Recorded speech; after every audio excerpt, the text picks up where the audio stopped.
Right back to news. మరి కాసేపట్లో మాజీ సీఎం జగన్ తిరుమలకు బయలుదేరబోతున్నారు.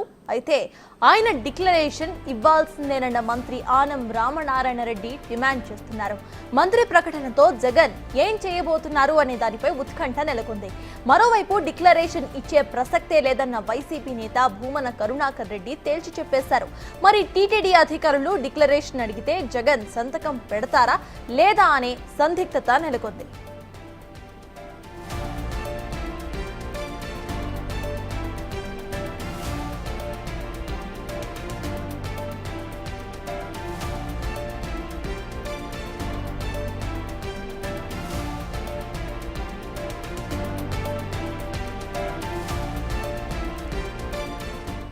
కాసేపట్లో మాజీ సీఎం జగన్ తిరుమలకు బయలుదేరబోతున్నారు.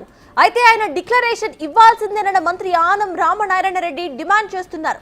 మంత్రి ప్రకటనతో జగన్ ఏం చేయబోతున్నారు అని దానిపై ఉత్కంఠ నెలకొంది.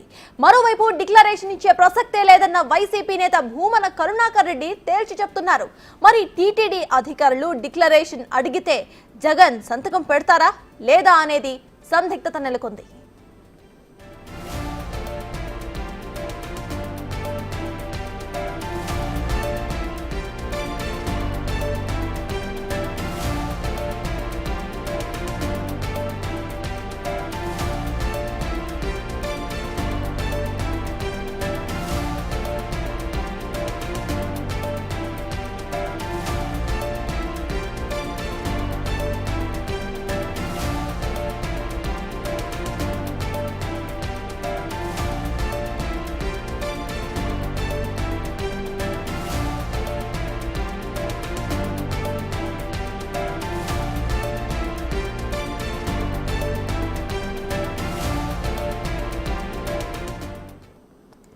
పూర్తిగా ఏపీలో మరి కాసేపట్లో సీఎం జగన్ తిరుమలకు బయలుదేరబోతున్నారు. ఆయన అక్కడ సైన్ చేస్తారా చేయరా అనేదే అందులో హాట్ టాపిక్ గా నెలకొంది. ఇదే అంశంపై పూర్తి డీటెయిల్స్ మా ప్రతినిధి శివ అందిస్తారు. శివ, చెప్పండి. ఇటు జగన్ మరి కాసేపట్లో తిరుమలకు రీచ్ అవ్వబోతున్నట్టు తెలుస్తోంది, ఆయన స్టార్ట్ కూడా అవ్వబోతున్నట్టు తెలుస్తోంది. ప్రెసెంట్ అప్డేట్స్ ఏంటి? డిక్లరేషన్ పై అక్కడ జరుగుతున్న రాజకీయ రగడ వైసీపీ నుండి ఇటు జగన్ ఎటువంటి స్టెప్ తీసుకునే అవకాశం ఉందనుకోవచ్చు? సత్తాస్ మొత్తం మీద చూసుకుంటే కనుక ఏపీ మాజీ సీఎం జగన్మోహన్ రెడ్డి మరికొద్దిసేపట్లోనే 3:20 తాడేపల్లి తన నివాసం నుంచి కూడా గన్నవరం విమానాశ్రయానికి వెళ్ళి అక్కడి నుంచి రేణిగుంట, అక్కడి నుంచి తిరుమల తిరుపతి దేవస్థానానికి వెళ్తున్నారు. అయితే ఏదైతే జగన్మోహన్ రెడ్డికి సంబంధించి కూడా ఎన్నికల అఫిడవిట్లో సమర్పించిన దాన్ని బేస్ చేసుకొని ఖచ్చితంగా డిక్లరేషన్ ఇవ్వాలని చెప్పి కూడా ఇప్పటికే కూటమి సభ్యులు క్లారిటీగా చెప్తున్న పరిస్థితి కనిపిస్తోంది. నిన్న బిగ్ టీవీతో మాట్లాడుతూ కూడా బీజేపీ ఏపీ చీఫ్ పురంధేశ్వరి కానీ, ఈరోజు మంత్రి ఆనం రామనారాయణ రెడ్డి కానీ, అలాగే మిగిలిన టీడీపీ, జనసేన, బీజేపీ నేతలు కూడా కుండా బద్దలు కొట్టినట్టే డిక్లరేషన్ ఇచ్చిన తర్వాతనే జగన్ తిరుమల వెంకన్న దర్శనానికి వెళ్ళాలి. గతంలో రాజశేఖర్ రెడ్డి కూడా ఇచ్చాడు, జగన్ ఇవ్వడానికి ఇబ్బంది ఏమిటి అని చెప్పి కూడా వారైతే ప్రశ్నిస్తున్న పరిస్థితి కనిపిస్తోంది. ఇక మరొక వైపు వైఎస్ఆర్సీపీకి సంబంధించిన నేతలు కూడా మాజీ టీటీడీ చైర్మన్ భూమన కరుణాకర్ రెడ్డి కొద్దిసేపటి క్రితం తిరుమలలో మాట్లాడుతూ కూడా జగన్ డిక్లరేషన్ ఇవ్వరు, వెంకన్న దర్శించుకోవడానికి ఉన్న అభ్యంతరాలు ఏంటి, ఎందుకు అడ్డుకోవాల్సిన అవసరం ఏంటి, ఖచ్చితంగా వెంకన్న దర్శనం చేసుకొని తీరుతారని చెప్పి భూమన కరుణాకర్ రెడ్డి కరాఖండిగా చెప్పిన పరిస్థితి కనిపించింది.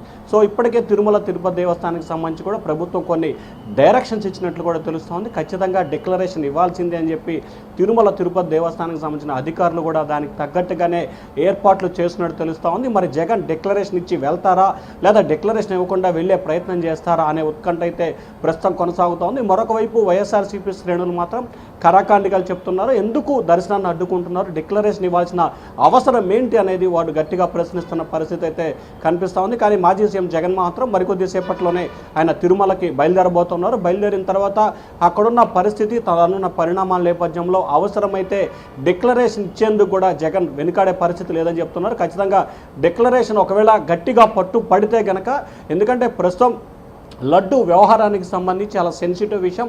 ప్రస్తుతం దీంట్లో వైఎస్ఆర్సీపీ పూర్తిగా కొంత ఇబ్బందికర వాతావరణం ఏర్పడింది. ఆ పార్టీకి చాలా మైనస్ అయిన పండింది కనిపి, సో మైనస్ని రెక్టిఫై చేసే దిశగా వైఎస్ఆర్సీపీ అడుగులు వేస్తూ ఉంది. సో ఈ నేపథ్యంలోనే డిక్లరేషన్ విషయంలో కూడా అనవసరమైన రాద్ధాంతం చేస్తే కొంత పార్టీకి అలాగే వ్యక్తిగతంగా జగన్కి కూడా ఇబ్బందికర పరిస్థితి ఏర్పడుతుందని చెప్పి కూడా వైఎస్ఆర్సీపీ ఆలోచన చేస్తూ ఉంది. ఒకవేళ తిరుమల తిరుపతి దేవస్థానానికి సంబంధించి ఆలయ అధికారులు డిక్లరేషన్ ఇవ్వాల్సిందని కరాఖండిగా తేల్చెప్తే ఖచ్చితంగా డిక్లరేషన్ ఇచ్చే వెళ్ళాలని చెప్పి కూడా జగన్ ఒక ఆలోచన చేస్తున్నట్టు తెలుస్తూ ఉంది.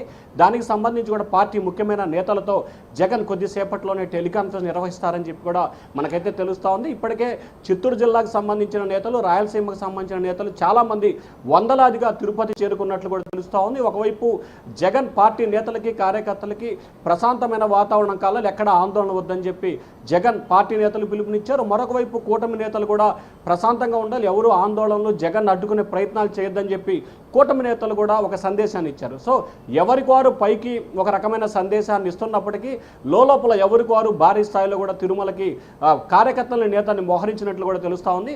ఖచ్చితంగా జగన్మోహన్ రెడ్డి విషయంలో తిరుమల తిరుపతి దేవస్థానం వ్యవహరించే తీరును బట్టే, అంటే బయట పార్టీ నేతలు, రాజకీయ నాయకులు, ప్రభుత్వాలు ఏ రకమైన కామెంట్స్ చేసినా కానీ తిరుమల తిరుపతి దేవస్థానం వ్యవహరించే తీరును బట్టి తమ పార్టీ ఏజెండా, స్టాండ్ అప్పటికప్పుడు నిర్ణయం తీసుకోవాలనేది వైఎస్ఆర్సీపీ అధినేత జగన్ నిర్ణయంగా కనిపిస్తూ ఉంది. సత్తాస్ రైట్ శివ, అయితే లాస్ట్కి ఇటు ఇందాక మీరు చెప్పినట్టు మరి జగన్ ఎటువంటి ఇది తీసుకునే అవకాశం ఉందనుకోవచ్చు? ఆయన సైన్ పెడతారా లేదా? ఆయన పార్టీ నుండి స్వయంగా భూమన మాట్లాడుతూ సైన్ పెట్టాల్సిన అవసరం లేదు, ఎందుకు పెట్టాలి అంటూ కూడా క్వశ్చన్ చేస్తారు. దీన్ని ఎలా చూడాలంటారు? రాజకీయపరమైన అంశాలకు సంబంధించి ప్రభుత్వపరమైన అంశాలకి రెండు వేరువేరుగా చూడాల్సిన పరిస్థితి కనిపిస్తోంది. ఎందుకంటే జగన్ ఎందుకు డిక్లరేషన్ ఇవ్వాల్సిన అవసరం లేదు, ఖచ్చితంగా వెంకన్నను దర్శించుకొని తీరుతారని చెప్పి వైఎస్ఆర్సీపీ చెప్తున్న ఆలోచన.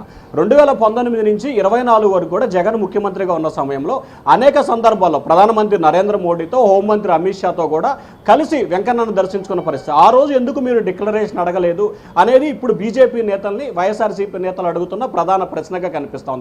సో ఆ రోజు అడగని డిక్లరేషన్ ఈ రోజు ఎందుకు అంటే కేవలం అధికారం మారినంత మాత్రాన తిరుమల తిరుపతి దేవస్థానానికి సంబంధించిన నిబంధనలు మారిపోతాయా అనేది వైఎస్ఆర్సీపీ నేతలు ప్రశ్నిస్తున్న ప్రధానమైన ప్రశ్నగా కనిపిస్తోంది. సో ఇప్పటికే బీజేపీ నేతలు మాత్రం ఖచ్చితంగా జగన్ డిక్లరేషన్ ఇచ్చి తీరాల్సిందేనని పట్టుబడుతున్న పరిస్థితి కనిపిస్తోంది. కానీ వైఎస్ఆర్సీపీ నేతలు అయితే మాత్రం ఏమాత్రం కూడా డిక్లరేషన్ ఇచ్చే అవకాశమే లేదు, ఎందుకు ఇవ్వాలనేది ఎదురుగా ప్రశ్న వేస్తున్నారు. అయితే జగన్మోహన్ రెడ్డి మాత్రం చాలా సెన్సిటివ్ విషయంగా కనిపిస్తున్న నేపథ్యంలో పరిస్థితికి అనుగుణంగా అంటే తిరుమల తిరుపతి దేవస్థానం దర్శనానికి, అంటే రేపు ఉదయం ఆయన దర్శనానికి వెళ్ళే సమయంలో ఎటువంటి ఆంక్షలు పెడుతుంది, ఎటువంటి నిర్ణయం వెలువరిస్తుంది, దానికి అనుగుణంగానే అప్పటికప్పుడు నిర్ణయం తీసుకోవాలనేది వైఎస్ఆర్సీపీ ఆలోచనగా కనిపిస్తోంది.